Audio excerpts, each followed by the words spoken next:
Halo teman-teman, gimana kabarnya kalian hari ini? Kembali lagi di YouTube channelnya Yudi Fresh, YouTube channel yang membahas tentang kehidupan perawat Indonesia yang bekerja di Jepang dan hal-hal menarik lainnya tentang Jepang yang tentunya nggak kalah seru untuk kita bahas bareng-bareng.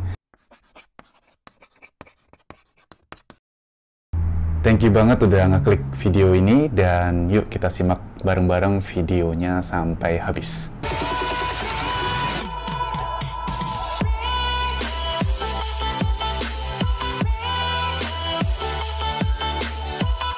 Oke, apa sih yang bakalan kita bahas hari ini?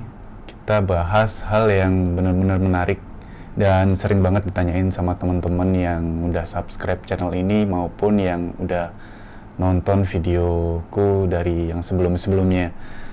Dan apa itu temanya atau topiknya?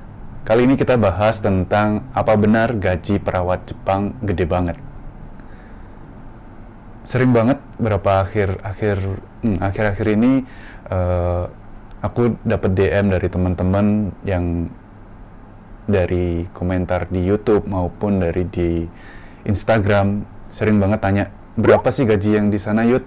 Itu teman-teman aku sih. Terus ada juga yang tanya gaji perawat di Jepang berapa ya bang? Terus ada juga yang tanya tuh gaji perawat lansia di Jepang berapa ya bang? Kayak gitu-gitu. Sering banget nanyain tentang gaji. Nah, yang kali ini kita akan bahas gaji perawat yang khususnya untuk perawat medis atau kangbosi ya. Terus kali ini aku bahas gaji yang aku dapat dari tempat kerjaku di Jepang yang di tahun 2020 kemarin di bulan Desember. Karena di bulan Januari tahun 2021 ini aku masih belum dapat gajinya. Oke, sebelumnya disclaimer nih guys, bukan untuk pamer gaji dan bukan untuk sok-sok nyombongin diri atau gimana. Video kali ini tujuannya untuk sharing aja ke teman-teman dan kasih gambaran untuk teman-teman yang lagi bercita-cita ingin bekerja di Jepang. Dan khususnya untuk teman-teman yang pengen banget bekerja sebagai perawat medis atau nurse, atau di bahasa Jepangnya kangbosi. Dan sorry banget untuk kali ini aku nggak bisa bahas tentang yang perawat lansia atau caregiver karena kebetulan aku juga bukan caregiver, aku jadi perawat medis atau nurse atau kangbosi. Jadi mungkin lain kali kita bahas dan kita bawa apa ya, kita undang bintang tamunya. Oke, jadi itu dulu disclaimernya guys. Dan untuk isi dari video ini ada 3 poin yang bakalan kita bahas nih. Yang pertama, nggak langsung kita buka blak-blakan slip gajinya, tapi yang pertama adalah kita bahas sepintas perjalanan karir sebagai perawat medis atau kangbosi di Jepang. Itu maksudnya karirku ya, selama di Jepang ini. Dan kenapa sih harus bahas itu?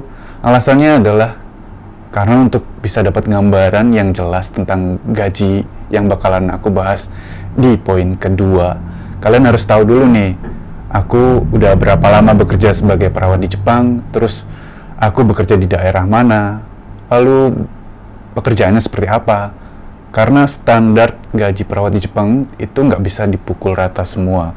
Sebagai setiap tempat kerja atau perusahaan atau rumah sakit itu beda-beda gitu, jadi nggak bisa dipukul rata semuanya sama gitu. Tergantung di mana rumah sakit atau perusahaan itu berada, terus jenis pekerjaannya seperti apa, dan udah berapa tahun pengalaman, misalkan pengalaman aku jadi perawat di Jepangnya. Jadi ada beberapa faktor yang mempengaruhi besaran gaji yang diperoleh, itu yang harus kalian tahu. Dan semakin kamu tinggal di kota besar dan pengalaman perawat kamu di Jepang semakin lama dan panjang, idealnya gaji yang bakalan kamu terima bakalan lebih tinggi. Jadi seperti itu. Nanti aku bakalan sedikit sekilas aja sih ceritain bagaimana perjalanan karirku sebagai perawat medis di Jepang. Oke? Dan di poin yang kedua, kita bakalan blak-blakan buka blak-blakan slip gaji di bulan 12 tahun 2020 kemarin.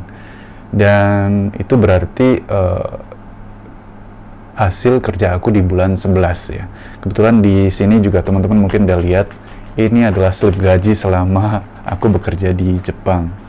Mungkin slip gajinya beda ini karena aku ada slip gaji yang di rumah sakit sama slip gaji yang di panti jompo tempat aku bekerja sekarang sih.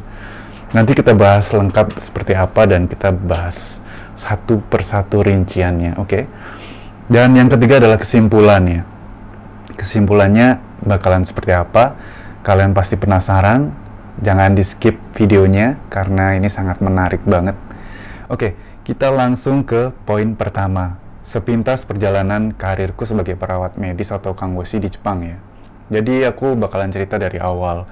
Aku datang di Jepang itu tahun 2017 bulan 6. Dan setelah datang itu belum langsung kerja dan masuk ke rumah sakit, tapi aku harus pelatihan dulu bahasa Jepang selama 6 bulan di Tokyo. Dan setelah 6 bulan itu, jadi setelah bulan 6 aku masuk, berarti bulan Desember tahun 2017, aku baru mulai bekerja di salah satu rumah sakit umum di Tokyo. Nah, awal masuk bekerja karena masih belum lulus ujian negara sebagai kanggoshi, maka aku kerjanya belum jadi perawat medis atau kanggoshi. Jadi aku kerjaannya adalah hanya sebagai asisten perawat. Sebenarnya bener atau enggaknya asisten perawat, terjemahannya asisten perawat atau enggak, aku juga belum tahu sih. Karena di Indonesia asisten perawat itu ada mungkin ya, cuman aku belum tahu. Aku selama aku ada di Indonesia dan kerja di Indonesia, aku belum pernah tahu tentang asisten perawat. Sorry banget karena aku pengalaman kerja di Indonesia cuma 2,5 tahun ya. Oke, next untuk itu makanya aku cuman jadi asisten perawat dan di situ aku bekerja sambil belajar. Dan by the way untuk asisten perawat di Jepang itu bahasa Jepangnya Kango Joshu. Oke. Itu untuk sekilas aja sih. Nah, sambil belajar supaya bisa lulus ujian negara, dan pada saat jadi Kanggo Josu itu gajiku masih sedikit banget nih guys. Terus singkat ceritanya di ujian negara tahun 2018, jadi di 2017 Desember aku masuk, tahun 2018 bulan Februari aku udah bisa masuk mengikuti ujian negara. Cuman ya gagal. Jadi yang pertama itu aku gagal dan puji Tuhan di kesempatan tahun berikutnya di tahun 2019 puji Tuhan aku bisa lulus. By the way untuk ujian negara kanggoshi itu diadakan setahun sekali di bulan Februari. Dan untuk tahun ini juga bakalan ada di bulan Februari, oke? Dan setelah aku bisa diakui jadi perawat medis di Jepang atau udah jadi kanggoshi, di situ gajiku mulai naik nih. Dan selama tahun 2019 dari bulan masuk sebagai kanggoshi beneran nih, bulan 4 sampai 5, 6, 7, 8, 9 seterusnya di selama rentang tahun 2019 itu puji Tuhan gajiku juga naik sedikit demi sedikit. Kenapa? Karena semakin lama semakin dikasih kepercayaan untuk masuk dinas malam atau bahasa Jepangnya yaking, dinas malam. Dan karena kalau masuk dinas malam ada tambahan tunjangan dinas malamnya. Dan setelah lulus jadi kanggoshi dan udah 1 tahun bekerja di rumah sakit sebagai kanggoshi, akhirnya aku pada bulan 4 tahun 2020 kemarin memutuskan untuk pindah kerja dari rumah sakit ke panti jompo. Tetapi tetap nih sebagai perawat medis ya guys. Oke. Dan panti jompo inilah yang jadi tempatku bekerja sampai saat ini.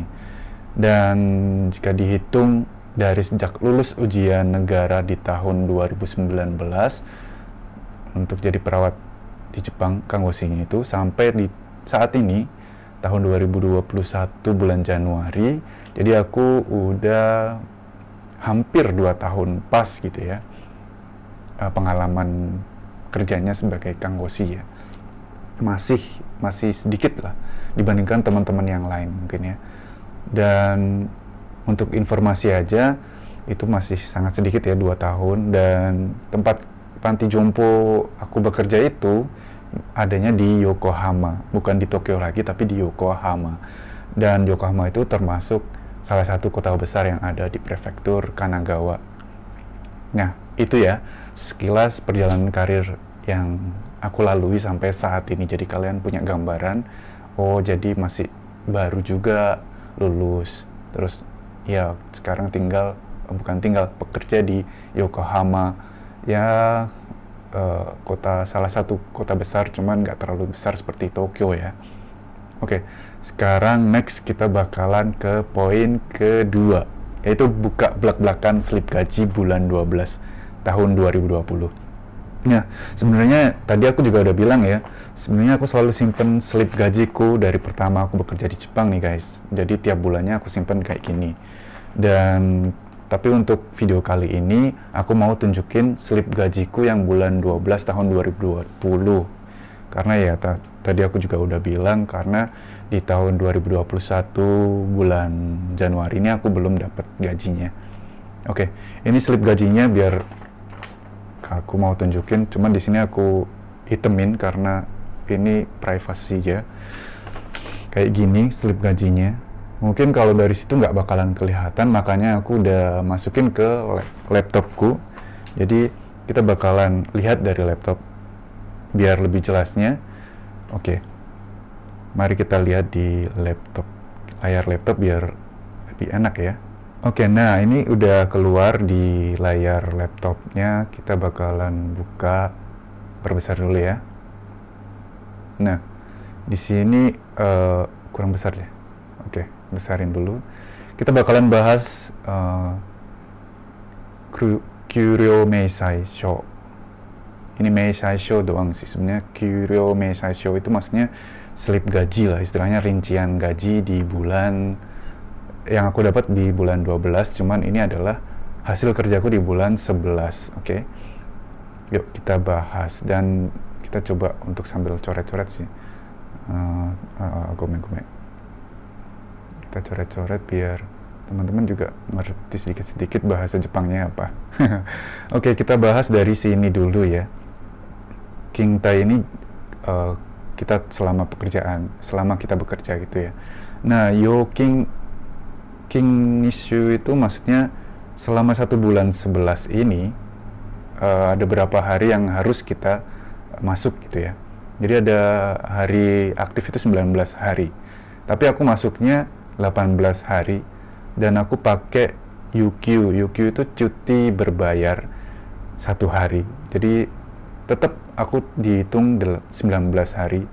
Jadi aku nggak ada bolos kerja gitu, istilahnya seperti itu. Dan ini CQ-nya yang bakalan dibayar oleh perusahaan untuk ke kita. Nah, Kihongkyu itu adalah gaji pokok. Jadi gaji pokok yang aku terima itu adalah 340.000 yen.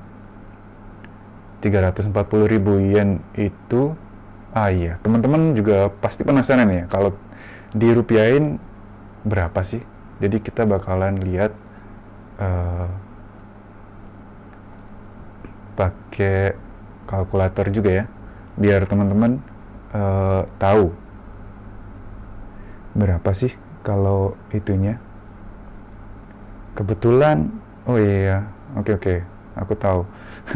Kita harus tahu kursnya juga. Jadi kita harus cari kurs yen ke rupiah. 134 rupiah ya 1 yennya ya. Oke, jadi kita balik lagi ke sana. 134 gitu aja ya. Gimana tadi?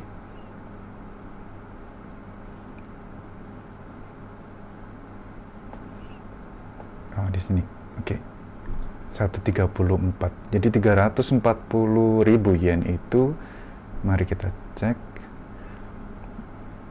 340.000 dikali 134 sama dengan, jadi gaji pokokku itu adalah 45.560.000. Gimana teman-teman? Kalau langsung lihat dari sini pasti besar ya. Kelihatannya aja sih besar. Nah, ada tambahan lagi TAT. TAT ini 3.000 yen. Kebetulan kemarin di bulan 12 karena ada virus corona itu yang biasanya tiap tahun ada Bonenkai namanya, pesta untuk mengakhiri tahun. Tapi tahun ini nggak ada, jadi kita dapat ganti uang 3.000 yen. Ya 3.000 yen itu berapa ya? Mungkin 400-500 ribu lah. Mungkin ya. Kalau mungkin kalian penasaran 3.000 yen kali 134. Iya 400.000. 2.000 ya. Oke, kita lihat lagi di sini. Nah, untuk teman-teman yang tadi pengen lihat juga yang lainnya, ada Jutaku TAT. Jadi ini aku dapat tambahan untuk tunjangan tempat tinggal 20.000 yen. 20.000 yen ya sekitar 134 kali 268 200 sorry sebentar ya.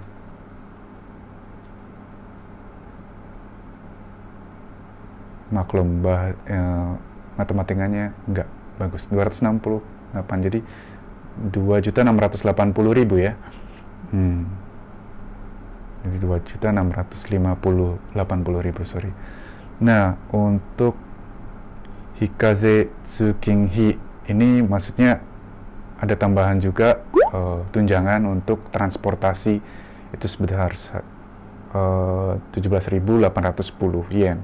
Jadi kita langsung ke total semuanya ya. Total yang bakalan dibayar itu adalah 380.810 yen. Oke, coba kita hitung ya.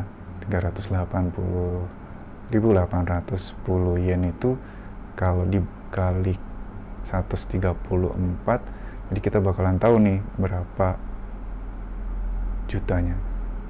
51.028.540 rupiah. Kalau dirupiahin 51 juta gajinya guys. Cuman itu termasuk tunjangan-tunjangan lainnya ya. Nah, oke. Tapi jangan seneng dulu kalau gajinya 51 juta. Di sini ada banyak potongan-potongan nih guys. Potongannya ada Kenko Hoken Ryo. Kenko Hoken Ryo-nya itu maksudnya asuransi kesehatan. Ini aku nggak bahas ini aja ya, jumlahnya ya. Nanti kita jumlah yang di sini aja. Nah, untuk Kenko Hoken Ryo-nya 15.840 yen. Kemudian Kose Nenking Hoken itu 32.940 yen. Nah, Kose Nenking Hoken itu maksudnya untuk biaya pensiun. Biaya pensiun apa sih bilangnya? Untuk asuransi pensiun ya bilangnya.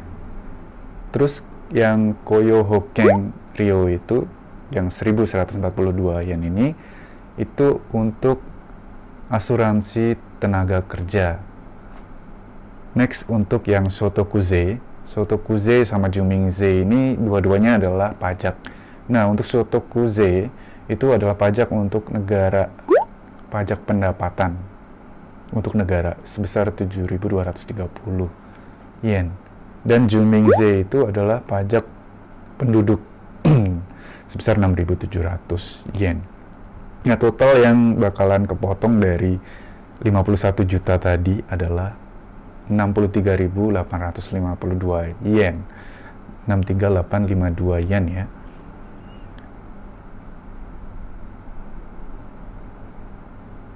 Berapa tadi?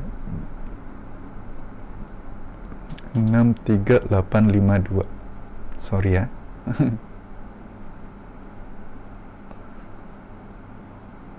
2 yen dikali 134. Nah ini guys, potongannya aja 8.556.168 rupiah guys. Dipotong 8,5 juta. Bayangin aja. Itu kalau misalkan di Indonesia udah jadi gaji 1 bulan. Oke.